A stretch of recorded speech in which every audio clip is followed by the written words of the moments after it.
Hello po, good afternoon. I'm Jace po of InStudio Store, promoter po at Infinix. So, papakilala ko lang po sa inyo itong bagong unit namin na si Note 50 Pro.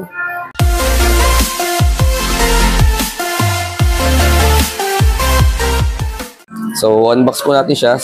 So, si Note 50 Pro is meron siyang 256GB internal storage, then 12GB of RAM, plus 12GB of virtual RAM. So, 5,200 mAh of battery, naka 90 watts tayo sa kanya, then meron siyang 30 watts of wireless charge. So, open na po natin si Infinix Note 50. So, kay Infinix Note 50, inside the box niya is meron tayong case, yung magnetic case niya. Then, meron na po siyang free na tempered glass. Itong warranty card. Then, ito po yung panglinis na tempered. Then, meron tayong SBIP card na magagamit natin sa service center. Once na pinresent nyo po ito sa service center natin, kay Infinix, so priority po tayo sa kanila.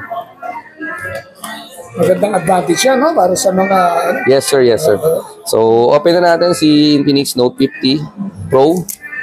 O kaya may after sales kayo, maganda yan. Yes po. So, kay Infinix Note 50 Pro, meron tayong 3 colors na available sa kanya. So, itong in-unbox natin, sir, is itong titanium gray natin. Then, meron tayo itong racing edition niya. Ganito po yung color. Ayan po. Dito po. Then, meron din tayong purple. So, 3 colors yung available natin sa kanya.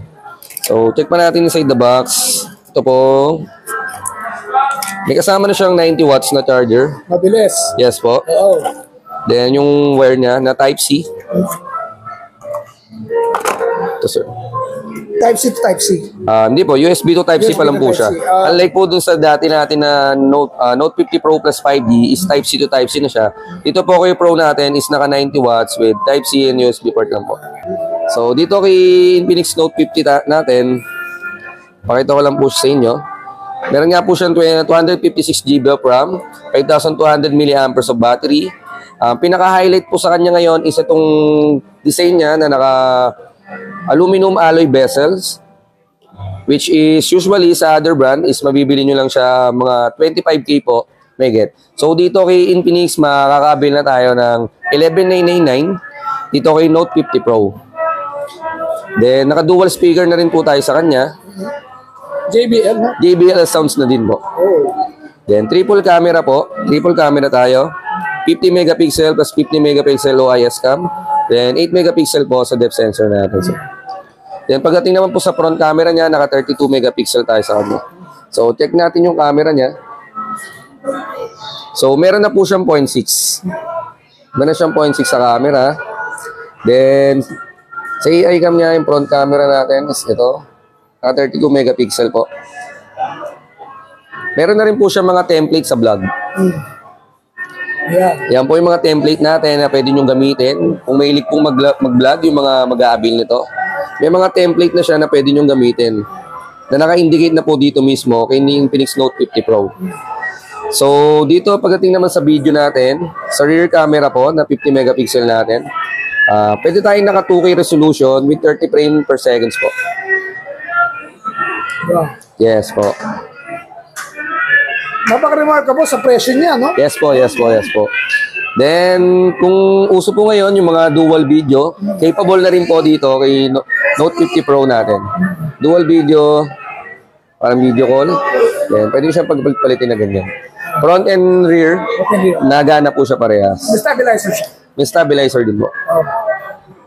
Then, portrait cam, usually yung sa mga mahilig na nagbe-blur yung background. Street snap, meron na rin po tayong street snap. Super night mode. Then, ito, may super macro din tayo sa features ng camera niya.